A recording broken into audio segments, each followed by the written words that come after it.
Good evening, everyone.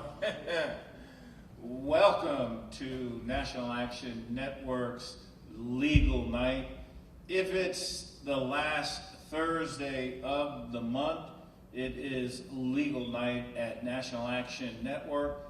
I want to welcome all of you who may have signed on to nationalactionnetwork.net to watch our Legal Night presentation tonight, again without audience because in this part of New York State we are still on pause, and we'll hear a lot more about what's happening around the state in just a little bit. But again, if it's the last Thursday of the month, it's Legal Night here at National Action Network, and we're so happy to be with you again on this Thursday evening for our Legal Night. Of course, with me throughout the pause, since we've been on pause throughout New York State for our Legal Nights, has been our Crisis Director, William Allen, and he joins us again and will be with us for tonight's Legal Night program. There's a lot going on, but for those of you who may be joining us for the first time, of course, we are here in the historic headquarters of the National Action Network's House of Justice, located at 106 West 145th Street in the village of Harlem. Our president and founder is the Reverend Dr. Al Sharpton. The chairman of our board is the Reverend Dr. W. Franklin Richardson. He's also the senior pastor of Grace Baptist Church in Mount Vernon, New York. National Action Network is the heart of National Action Network on so many issues is our crisis work, and it is one of the reasons why so many people around the world and across the nation always refers to Reverend Al Sharpton. Among other things, he is Reverend 911, because when most people find themselves in a crisis, the number that they call that they know in our community will be responded to is National Action Network, because the doors of the House of Justice are always open for those in need and those that are confronting a situation. Legal Night, we have been in our 10th year, and we didn't expect our 10th year to be challenged in the way that it has with the COVID-19 pandemic. It has been trying times for so many families around the country, but we couldn't really begin tonight without, of course, remembering we have reached the over $100,000 mark for those who have fallen to the COVID-19 virus. And we give all of those families our deepest condolences. So many of us have lost people who have been and are very close to us. We've lost people that we admire. We lost people that we live with. We've lost people that we work with. And we've lost people that we just know that they were making great contributions to their country, to their state, their city, and to their community around them. And so again, our condolences always go out to the families that have lost loved ones throughout this pandemic and the COVID-19 virus. Of course, we continue to applaud all and honor all of the healthcare workers who've been on the front lines of this virus and who have remained in the battle at their own risk to ensure the safety and health of so many others. And so we want to continue to honor and applaud all of the healthcare workers and other first responders that have been on the front lines of this pandemic. And as New York State begins to slowly move away from pause and begins to reopening parts of the state, we want to encourage all of you to make sure that you are going to the New York State website and the New York City website to get all of the essential updates with regard to what will be happening in your community, how the community is reopening, the businesses that are reopening, the things that are or not available to you, and we encourage you to make sure that you're checking those websites. We always, of course, want to also make sure that you are checking the websites of the court systems, no matter what state you're in. Many of you, certainly many of you who come to Legal Night, who reach out to our crisis department, part of the reason why you're doing that is because in many cases you are involved in some situation that brings you into contact with the court systems. By and large, the courts also have been on pause, but those are beginning to change and reopen to original filings and other things that have been on pause. So make sure you check the court website in whatever state you may be in. The courts of that state maintain a website and will be able to give you the most precise and up-to-date information with regard to how the court system will be reopening. Once again, we're very proud of all that we try to do here at Legal Night in terms of making ourselves available to you in the community, because that is why we are here.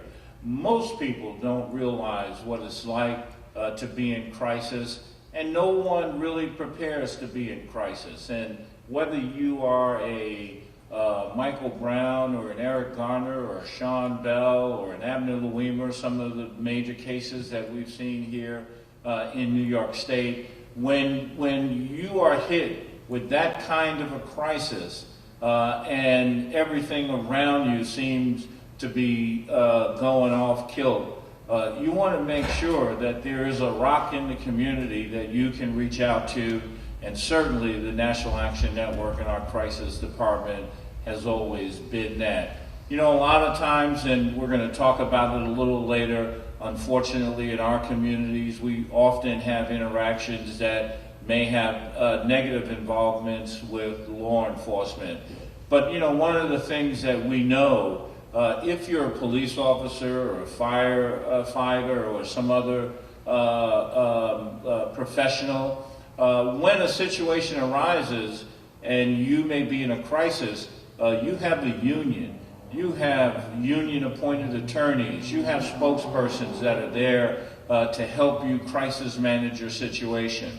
When you are a brother or sister in the community trying to make it from day to day, you have no idea of what those things are. And one of the things that National Action Network has always been able to do, and that President Barack Obama recognized, is that we have always been the voice for the voiceless, and we've always been at the side of those who were about to be dispossessed or taken advantage of. And we've taken a lot of pride in that. And again, we'll talk about that some more today, because even today, in the midst of this pandemic, Reverend Al Sharpton and a team of National Action Network folks have been out in Minnesota addressing the clear crisis that has erupted in that state and in that city over the death of George Fulton there in Minneapolis. And they have been on the ground today addressing those issues, and again, we will talk about that in some more detail in just a little bit. One of the things we also do at our House of Justice Legal Night is we always remind those who are the attorneys that participate in our programs. And let me just excuse myself for a second. I think I might have said George Fulton. I meant to say George Floyd. And so please forgive me for that. That's what happens when you're Michael Hardy. So it happens. But I always catch myself and correct myself, and any apologies to the Floyd family, because they are on the front lines. And again, Reverend Sharpton and National Action Network teams have been out there with the Floyd family assisting that. And again, we're going to talk about that some more later on. But we are very proud of the attorneys that commit to National Action Network's Legal Night. They give of their time. They do the work pro bono. They make the sacrifices, taking away valuable time that they could be paying attention to their actual businesses or just doing something that they may be interested in, but they take that time to be with us on the last Thursday of every month when we do legal night. And so we always recognize those attorneys who are our heroes here at Legal Night and are on the front lines with us every last Thursday of the month when we open the doors of the House of Justice to those of you who are in need. And our Legal Night attorney team includes Robert Bellison, Andrew Burson, David Blum, Gary Certain, Kyle Edmonds, Jeffrey Emden, Bari Frett, Carmen Giordano, Peter Gleason, Ken Gilbert, Gabrielle Harvest, Ted Kessler, Glenn Myers, Kim Parker, Edward Perchado, Royce Russell, Joel Schmelkin, Denise Service, Wiley Stecklow, and Kareem Vessup. And of course, some of those are attached to firms like Schmelkin and Associates and the Ella Lafracas and Panic firm that have always been here to offer support for those who come to Legal Night and to the National Action Network Crisis Center to get support. We always thank the National Action Network staff and all of their volunteers, and of course that includes Cova McCall, Derek Perkinson, Patrice Perry. Some of these are staff members.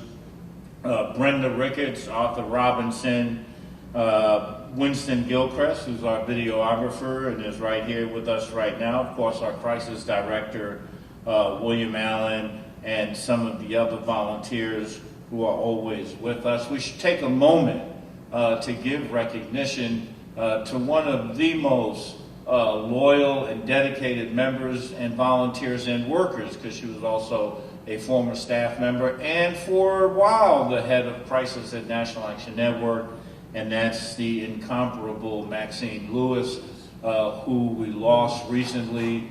And our thoughts and our love and all of our prayers go out to her family, because Maxine was a force of nature and such a key component to the success of the legal nights that we do here on the last Thursday of every month. Of course, we always are so proud to acknowledge the two alumni of Legal Night. They were part of the founding team here at Legal Night, and that's the Honorable Senria Edwards, who's now a judge in New York State, and also the Honorable Machelle Sweeting. And of course, both of them continue, even though they now sit on the bench as judges in the state of New York, they both continue to be so supportive of the work that we do here at Legal Night, and we want to thank them. We'll be getting into our legal program real quick, but once again, want to bring you up to date on some of the things that are happening around National Action Network. You know, for those of you who don't fully know all of what we do, National Action Network provides, and we do a Saturday action rally every Saturday here at National Action Network. The rallies are every Saturday beginning at 9 a.m. And while we've not been able to have a live audience here during the Saturday action rallies, we have still been doing our broadcasts here because in addition to our broadcast, we also begin and do our feeding programs, and we'll be talking about that some more. But every Saturday, you can also tune in to WLIB 1190 AM in New York. You can also tune in to the Impact Television Network, and you can tune in right here at nationalactionnetwork.net to participate in our Saturday action rallies. You know, since National Action Network was founded back in 1991, we have always done and have never missed a Saturday action rally.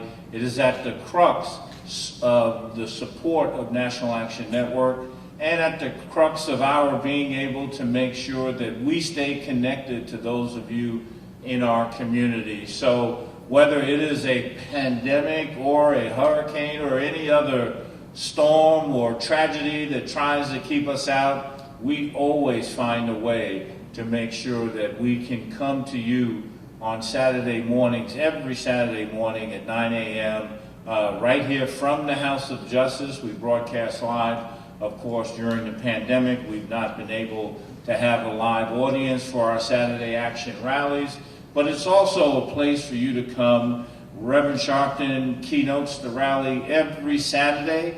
He rarely misses a Saturday, and it's one of the times that you can be here and participate and get motivated by Reverend Al Sharpton, have a sense of where we are going as a people, where we are going as a community, all the things that we need to have on our mind, in addition to making sure that we hear, listen, and learn how we can grapple with some of the issues that confront us. And frankly, there's no one better than the Reverend Dr. Al Sharpton in helping us fully understand and prepare for the issues that we may have to confront. So we are here every Saturday, 9 a.m., our broadcast, our Saturday Action rally, live right here from the House of Justice. And we, like you, long for the day when we can all be back here together on Saturday morning and actually have you in the House of Justice with us for our Saturday Action rally.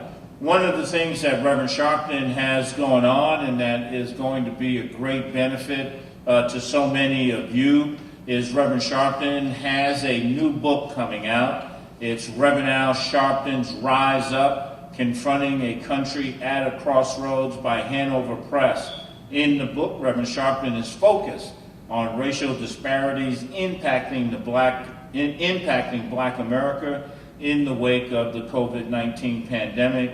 The real challenge, he explains, is getting the country to rise up and vote. The book will be released on September 15, 2020, but we want you to pre-order right now on Amazon, Barnes & Nobles, or Bookshop to order the book, Reverend Al Sharpton's new book, Rise Up, Confronting a Country at a Crossroads. It will be a must-read, and we want to make sure that you are among the first to make sure that you have the book and you won't have to wait in the lines for those when it comes out. So pre-order now and be ahead of the class when it comes to making sure that you have your copy of Rise Up. You know, we are, again, reminding everyone that we are in a census year, and the census is enormously important, and of course, William Allen may speak more on this, but just the basic, you want to make sure that you're responding to the 2020 census today. The census has started, and it's your chance to shape the future for yourself, your family, and your community. Information collected in the census informs how billions of dollars in federal funding are distributed to states and communities each year. You can respond online, by phone, or by mail. Regardless of how you choose to respond, your information will be kept confidential. So you want to make sure that you visit 2020census.gov to respond to the census today. Again, that's 2020 census, census.gov, to respond to the census today. And of course, the census data impacts funding things like education programs and grants, public transportation, Medicare and Medicaid, supplemental nutritional assistance programs, libraries, community centers, school meal programs, parks, playgrounds, recreational facilities. Want to make sure that you do the census, and when you do it, you can have one person who's responsible for doing it for the entire household, but you want to make sure that you get it done. Now, you've heard a word throughout our being paused here in New York State and around the country, and that word has been essential. Essential workers, essential businesses, essential activities. Well, you can guess that yes, National Action Network has been essential throughout this pandemic, and we have been working on behalf of our community to make sure that we give them all of the things that are necessary to help them through this pandemic. And one of the things in particular that we have been focusing on and doing right here from the House of Justice and some of our other chapter offices across the country are meal distributions. We have been averaging at minimum between 3,000 and 5,000 meals right here from the House of Justice 6 days a week. So that's 30,000 meals alone that we have been distributing here from the House of Justice. And we're also distributing from our New Jersey locations, from our chapters in Florida and Los Angeles. And we do that Mondays through Fridays. So right here, Mondays through Fridays, from 12 noon to 4 p.m., you can let people know that if they are in need of food, hot and cold meals, you can get that right here at the House of Justice, Monday through Saturday, 12 to 4 p.m. is our meal distribution from the House of Justice, and we do that every day, Monday through Saturday, right here from the House of Justice, 12 to 4 p.m. And we do that from the House of Justice in partnership with the World Central Kitchen and the chef Jose Andreas, and it's been a tremendous partnership and a reminder to so many people of the food challenges that exist in our community. And there is nothing worse than being in a crisis and also being confronted in many cases with people who would be starving without the assistance that is happening across the nation with regard to food care. And certainly we have been being essential in doing our role here at National Action Network. Now, in addition to the distribution that we do here from the House of Justice, we are also distributing meals in the Bronx at the Fort Mott Baptist Church. That's at 446 Willis Avenue in the Bronx. That is in conjunction with the Hutchins Family Foundation and CARE, the CARE organization, 75 years of care. And that happens again Monday through Friday, 12 to 4 p.m. from the Fort Mott Baptist Church in the Bronx, 446 Willis Avenue. And for all of this that I'm saying, you can always get that additional information by calling our toll-free line, 877-626-4651, 877-626-4651, or of course you can also go to nationalactionnetwork.net. You can do that. Now, we also began, as you know, we have a lot of historic institutions here in Harlem, and one of them is the famed restaurant Sylvia's. And for many of you, you know that Sylvia's normally does a gospel brunch on Sundays, and because of the pandemic, they have not been able to do that. And so Sylvia's and National Action Network has teamed up with CARE to begin meal distributions from Sylvia restaurants every Sunday beginning at 12 p.m.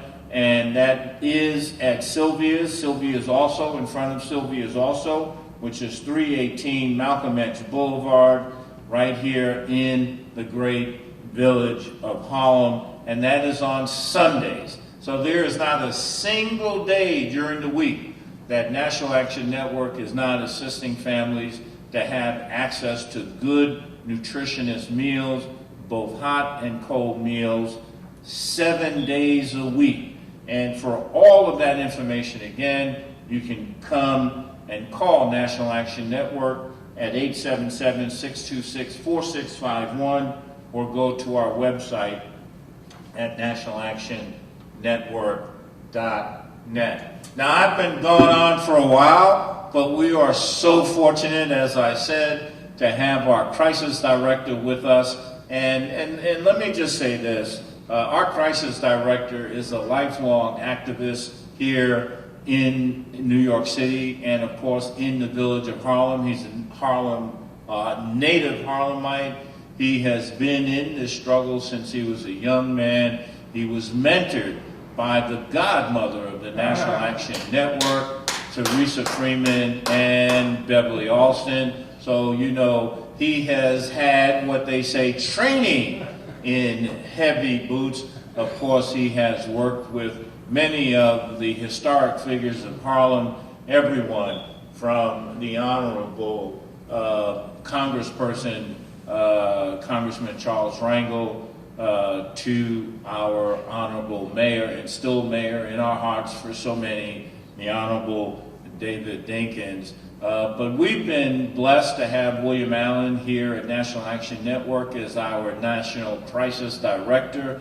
It's not an easy job, I'm telling you, it's not an easy job when you have people who are in crisis and need help. It is tough to manage, you have to be strong, and William Allen has certainly been that and has been doing, on behalf of National Action Network, just a yeoman's job. So let me turn it over right now to the Honorable William Allen, the National Crisis Director of National Action Network.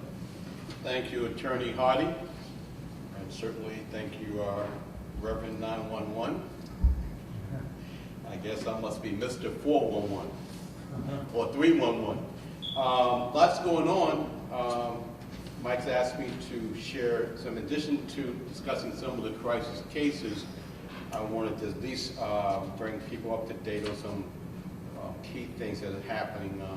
We've been getting a lot of requests, and folks been calling in and emailing and attempting to stop by because they have relatives that are being detained in our state's prisons and jails, and they're concerned about the health status of them and how those institutions are managing the coronavirus. And I just want to report that our president, Reverend Dr. Al Sharpton, has gone on the record and has put a lot of energy and effort to make sure that our inmates are there safely so their families can have some comfort. And I'd just like to read a quote from him in a recent press release that came from the New York congressional delegation that they wrote to our governor, Andrew Cuomo, and Reverend Sharpton said, "The inability to adequately protect those in correctional facilities shows that we are not doing enough to help the most vulnerable populations. The National Action Network urges compassion and leadership as we have fallen short in guaranteeing basic human rights to our Black and Latino brothers and sisters. We must take aggressive steps now and in the future to significantly reduce the incarcerated populations and ensure the adequate use of testing, access to health care, PPE, and social distancing for all." And so Reverend Dr. Sharpton was indeed pleased to join the congressional delegation in that letter to the governor, and there was a whole host of other groups that also participated in that. That include the Legal Action Center, Justice Collaborative, NAACP Legal Defense and Education Fund, Drug Policy Alliance, Vera Institute of Justice, the Innocence Project, Work Rises, New York Civil Liberties Union, Release Aging People in Prison, Parole Preparation Project, New York Association of Criminal Defense Lawyers, the Office of the Appellate Defender, Inc., Citizen Action of New York, Bronx Defenders, Brooklyn Defender Services, Legal Aid Society, Just Leadership USA, and the Correctional Association of New York, just to name a few. And we certainly want to just thank Rebecca Brown, who's the Director of Policy at the Innocent Project, as one of the lead people to help to organize that. as well as one other person I recall is Jared Churchsaw, who's with the Brooklyn Defender Services. So, you know, now in terms of still this crisis work, we recognize that our greatest strength is that people contact us, but it's so important for us to have these relationships so we can offer some kind of resolution or solution to the crisis. Another thing I've been asked to share before I go into some of the crisis cases of the last couple of weeks is that, as you know, on June 23rd, here in New York State is the state and federal primaries. So there is an election that's taking place this coming June 23rd. And as you know, New York City now has an early voting period, which started last year. And so for this year, for this particular election, the early period is from June 13th to June 21st. From June 13th to June 21st at selected locations. So it's important for you to know those locations. You can call 311, or you can go online to vote.nyc.gov and get the information, or vote.nyc, or you can also call 1-866-VOTE-NYC, and certainly you can always call National Action Network, and we can also share that information as well. There are efforts to vote by absentee ballot, and there is a deadline for that. So you got to be very careful if you want to vote by absentee ballot for the June 23rd date. There is no absentee voting for the early voting dates, but there is absentee the early voting for the absentee voting for the June 23rd date, and you have to make a request. And normally folks fit into certain categories where they can vote that way, but now the governor and the legislature has now allowed everybody to be able to vote by absentee ballot, but they have to indicate that it's temporary illness, right? Meaning that you have the potential of catching the coronavirus. So it's very, very specific. 311 has all the information. Our local board of election has all the information. We have the information here at the National Action House of Justice. Mike doing this to me. I almost forgot the name of our organization, National Action Network. I almost said National Action Center. And we normally have the information too, and of course we can direct you to the right sources. You know, we got a great crisis team, and it's like we have great lawyers that come out for legal night, and we got a great crisis team here in New York, but it's like all around the country, and it's getting stronger and stronger. And in their absence, I just want to recognize the ones in New York, because even in their absence from this space, the House of Justice, they are with me every day. They're calling in, making sure we're okay, if they can do something. So I want to go on record of thanking Laura Andrews, who's a longtime member of National Action Network, Joshua Puritan, retired police officer, Brenda Dock, Christine Fripp, Tony Herbert, Cole Napper, Giovanna Marks, Brenda Ricketts, Joe Smelkin, and Jamie Bland. They are really helping us to really just strengthen our operation in terms of how we interface with all of our chapters, 104 chapters around the country, and we now have a reporting system by which chapters will learn what New York is doing so they can replicate some of the great things that we're doing, and then New York can replicate some of the stuff that other chapters are doing around the country with regards to crisis. So normally when people call National Action Network, sometimes they think that the only thing that we do is dealing with police corruption, right? And I got to tell you, that's one of the great things that we do, but we do a lot more.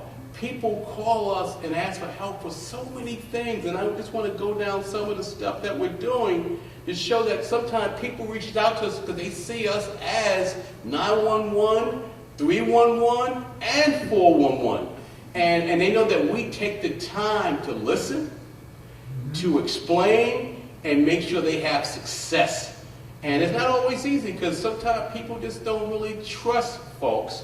So sometimes you got to build up that relationship. But once you get that relationship, you find that these crisis victims become former victims, and they become crisis assistance leaders. And so we've had cases recently, a mother who called and was wanted help for her son. She claimed he was innocent. It was a case involving domestic violence, burglary, and sexual assault, and they needed an attorney. And they felt like they were just getting the runaround. Everybody deserves counsel, no matter what it is. And when people come to us looking for counsel or help, we really don't judge. We just make sure that everybody deserves to have somebody to share their story, and so they can get fair justice. And that's exactly what we do. And so that was the case. And then there was another situation where someone was experiencing male discrimination. We never heard about that before, that something was going on with the male, and they felt there was some kind of discrimination, and it was quickly solved by basically just calling the post office himself and speaking to the general manager and having that general manager speak to the person, and they were able to work that out. We had some other serious cases that just hurt me to my heart. A woman called, and she said her niece was charged with murder and has been waiting trial for nearly 3 years and needed advocacy, and is really trying to move the process through. And that was in the state of North Carolina. And even talking to this lady, one of the things that we ask people, not to determine their religion, but do you belong to a house of worship? Do you have a pastor? Do you know a minister? Do you know civic leaders?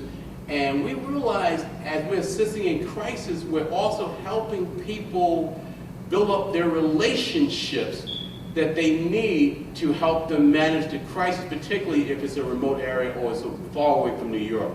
And so we do that, and sometimes when we speak to people, we say, well, so are you going to still help me?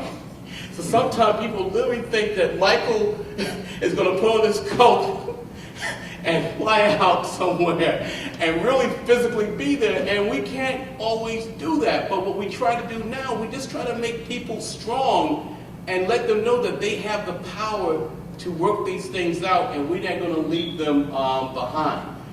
We have cases always experiencing the workplace discrimination. We've become very good at that. We've had some excellent attorneys helping out. And certainly we want to thank the various congressional offices.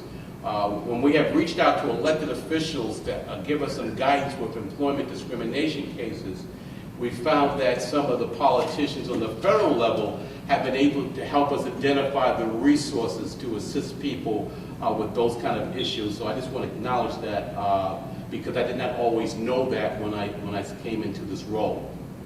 There are other cases. A woman called out of Washington, D.C., by the way, and she was concerned about the fact that Trump had sent a letter, President Trump had sent a letter saying that the stimulus checks are coming from him.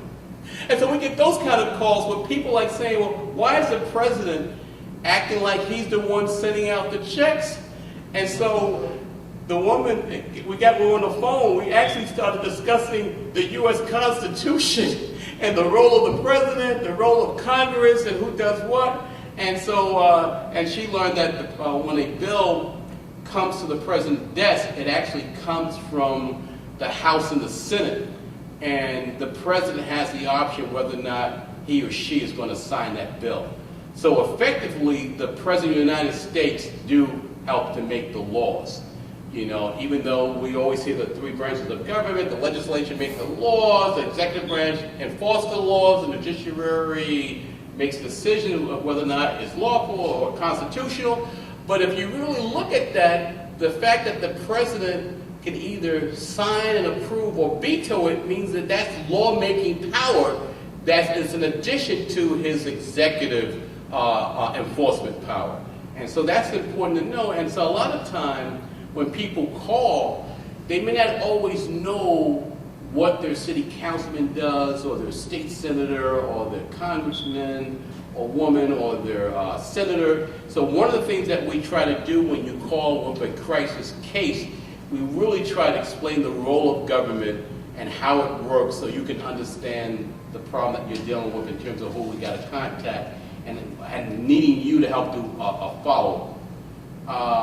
There was one other case today that was really significant, and I want to share this. Actually, there's two I want to share. Let me do with this first one first. There's a disabled veteran, Marine Corps. He called yesterday. And this is something I'm going to be passing on to Michael and some others because it really hit my heart. This is the call, I shouldn't say name. This is a family in North Carolina. And the father called, and he finds that his two sons, 24 and 27, a daughter 23, a nephew 29, another one 24, and a niece 30, have all been arrested and are now sitting in the jail because they've been charged with attempted murder in a weird kind of situation, something I never heard of before. It's the whole family, and they were living in a housing complex in North Carolina where there was one of the residents who everyone knew was selling drugs, and this family got kind of pulled into it and was accused, and they really were innocent. And so when I was talking to the Marine veteran, one of the things I asked him was, had he spoke to his congressman? And here's a guy that's fought for this country, and he had, instead of calling his congressman, he called Reverend Sharpton. He called us. And I said, I'm glad you called us, but I also want you to call your congressman. You are a Marine, and you deserve all the help you can get to get this stuff situated. You got 7 of your loved ones being held in jail, and we need to help you figure this out and get you the help. So I wanted to state that that's in North Carolina, and certainly our chapters down there are going to know about this. It's been referred to some local lawyers down there, and we're going to be monitoring this case greatly. There was another one today that came in, and I want to share this. There was a young man, where's it at? Shucks, find this because it's got me. Today's the 28th. What's that? Shucks. Okay, I'm going to pull it up 1 second.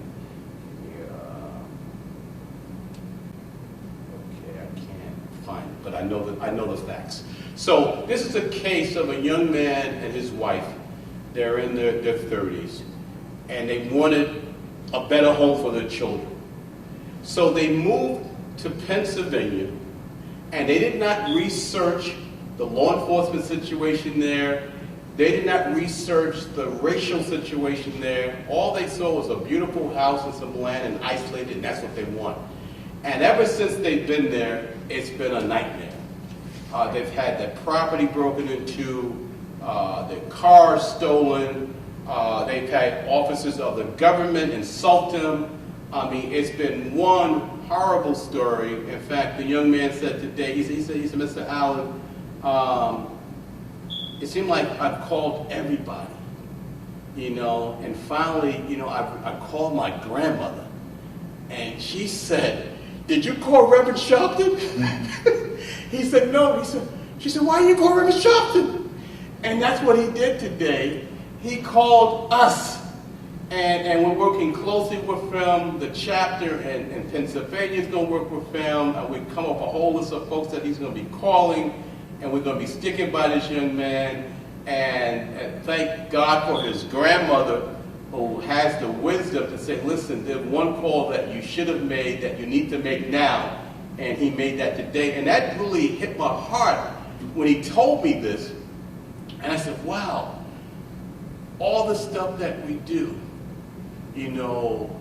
that National Action Network is a go-to place if you're in crisis, or if you just need to figure out something. And I'm hoping as the months go ahead that we will become stronger and stronger and stronger. Like I said to you earlier, our chapters are getting incredible with this work.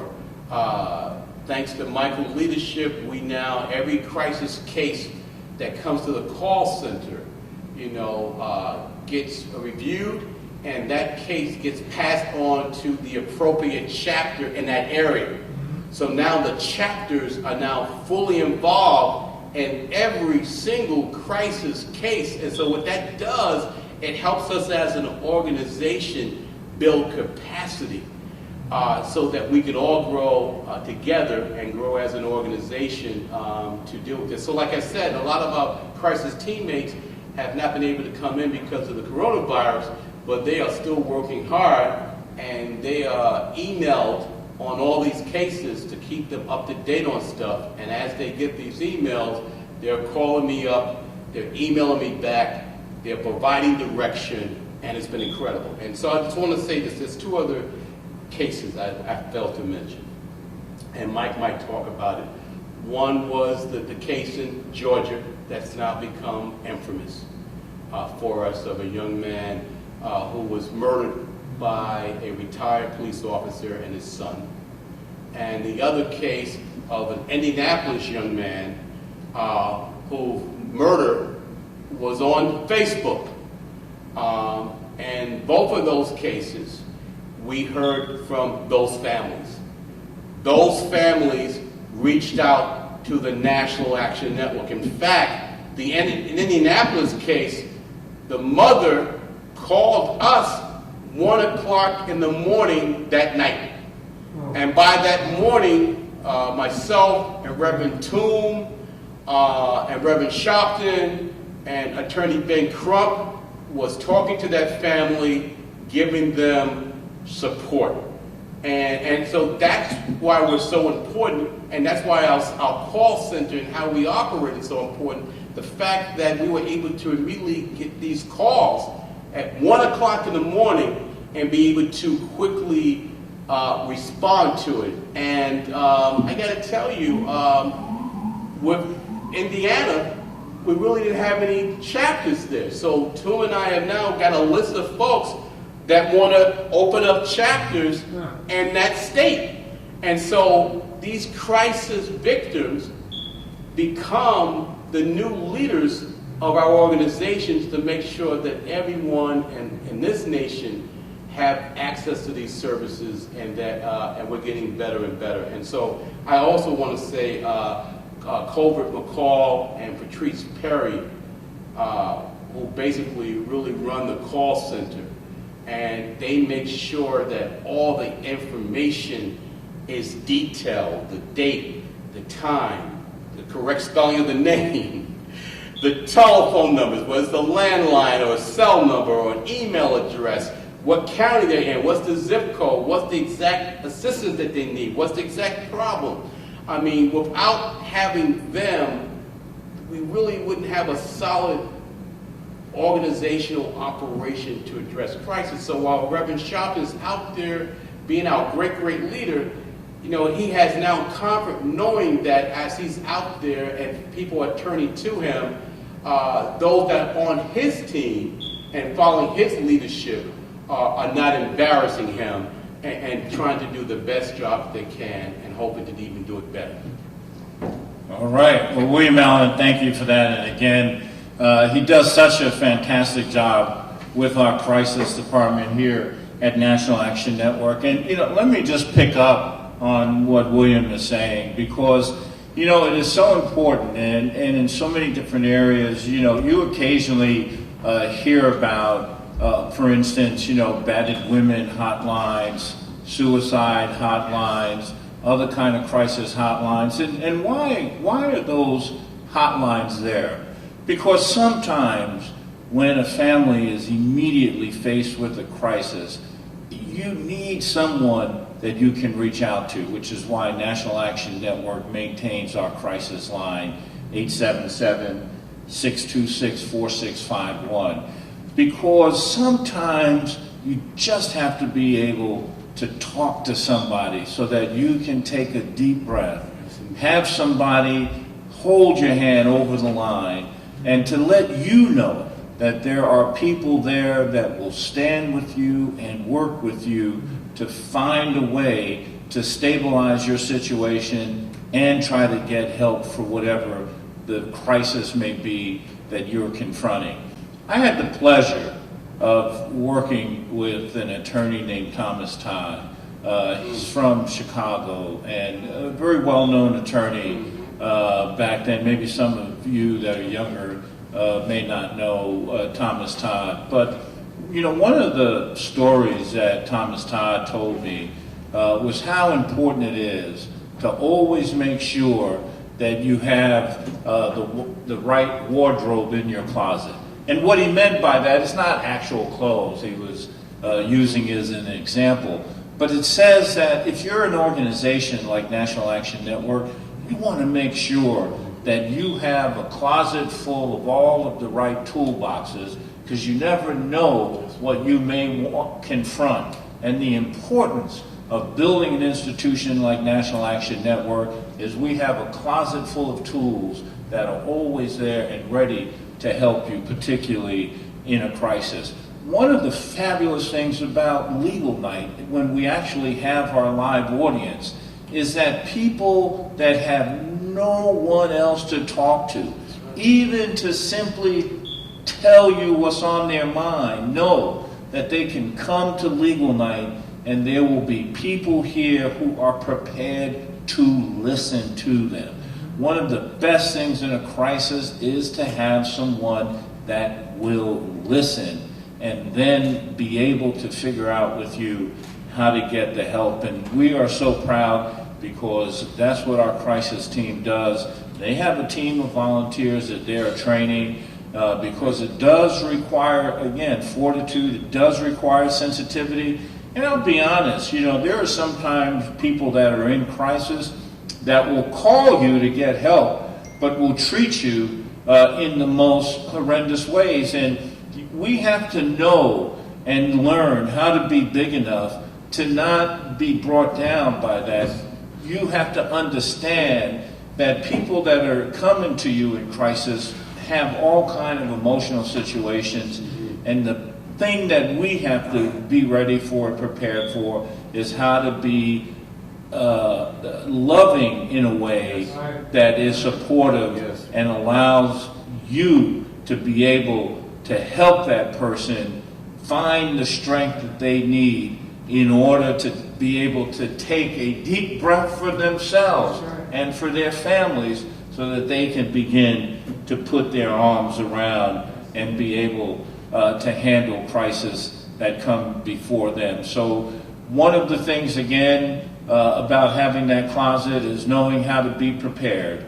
And, you know, obviously we will tell you right away that you should always make sure that you have the National Action Network's hotline number, 877-626-4651, because sometimes you don't have a whole lot of time sometimes to figure it out, but if you have that number ready, you know that you can reach out, and 24/7, someone will know that, get that, and help to get to you and get you the help you need. And of course, within your local jurisdictions, there are any number of services that you should make sure that you are putting up, whether that's a little bulletin on your refrigerator or somewhere else, so that when you are confronted with that kind of a moment, you don't have to think about it. You just know where to look so that you can begin to act. So once again, you know, we're very proud of the crisis team that's here at National Action Network. And again, they are here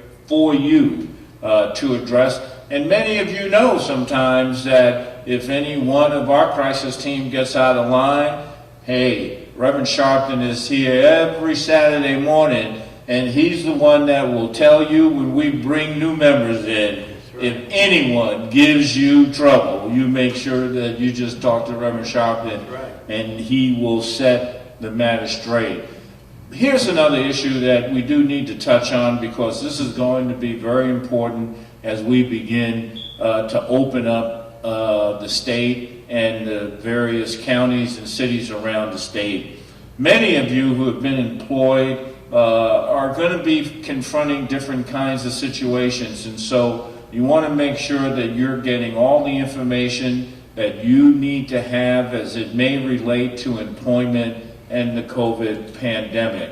And so you want to make sure you get that information. You can go to any number of the websites, and there is some information on the National Action Network website in terms of knowing what will be expected from employers as you come back in from the COVID-19 situation, and what may be expected of you as employees. And of course, some of the stimulus packages have been important because they have established additional sick leave time, paid sick leave time that you're entitled to if it's as a result of the impact of the COVID-19 situation. There are other situations that you can get immediate help from as a result of the stimulus package. And many of you may actually have received part of that support in the mail in the form of the stimulus check from the IRS. And of course, for those of you who may come back and for whatever reason the business may be discontinuing, then of course there are all special rules that have been put in place with regard to unemployment insurance to help those through the COVID crisis. So you want to make sure that you get up to date on all of that information. And again, if you need help and to try to find where to go and how to go, that again is what our crisis department is here for, 1-877-626-4651. So again, we keep telling you that number to make sure that you keep that number at bay. Lastly, let me say this, because across the country, as William Allen has said, we have seen crisis pop up. You know, while crime is down across the country because of the COVID virus, as sadly would be expected, the black community seems to be exempted from that. We have seen it here in New York City and other places with regard to the discriminatory manner in which policing has happened with regard to social distancing. And of course, those that were involved in the stop and frisk case, the Floyd case, where a federal judge found the police actions with regard to stop and frisk unconstitutional, representing an unconstitutional pattern and practice, went back to court again under the stop and frisk lawsuit to begin to examine and call to answer the New York City Police Department for some of its discriminatory implementation of the social distancing rules. And that again is not to besmirch the New York City Police Department or its new leadership, and the commissioner is doing a tremendous job with the department, and we have been pleased to work with him. But there are issues and there are problems, and so you want to make sure that you're aware, again, of the assistance that can be there. And, you know, just mentioning, again, that those who stood up in the fight against stop and frisk in the courts, where there are monitors that are still in place with regard to that, they are at work. And lastly, in Minneapolis, you know, sometimes people react. And when you're angry, you react. And sometimes we see things like the riots in Minneapolis. And we have to always remember that violence is never the answer to violence. And Reverend Sharpton and so many of National Action Network are out in Minneapolis today urging people to address the issue in a forceful manner, in a powerful manner, but not in a manner that becomes a moment rather than a movement that will not only get the cops held accountable for what they've done, but will bring the support and the type of action within that city to bring that city together once again. And Dr. King was one of the guiding lights of that, and National Action Network is an organization that walks in the shadow of Dr. King and Reverend Al Sharpton is our leader in that, and that is why he is out there today with the people of Minnesota and people from all across, because whether it's the case in Minnesota or the case in Kentucky or the case in Georgia, it all is the same, is that we have to stand up as a people and demand respect. And we know that violence begets violence, but we also know that power concedes nothing without a demand. Amen. But it must be organized, and it must be nonviolent, and it must be smart, and it must be mature. Come to legal night. It's the last Thursday of every month, because if it's the last Thursday, it's legal night at National Action Network. And again, tune in on Saturdays, WLIB or the Impact Television Network, for our Saturday Action Rally. God bless you, be safe, and good night from the House of Justice in the village of Harlem. This has been our Thursday night legal night. If it's the last Thursday of the month, it's legal night at National Action Network. Michael Hardy, William Allen, we send you our best. Stay strong, and we're with you. God bless you. Beautiful. Beautiful guy.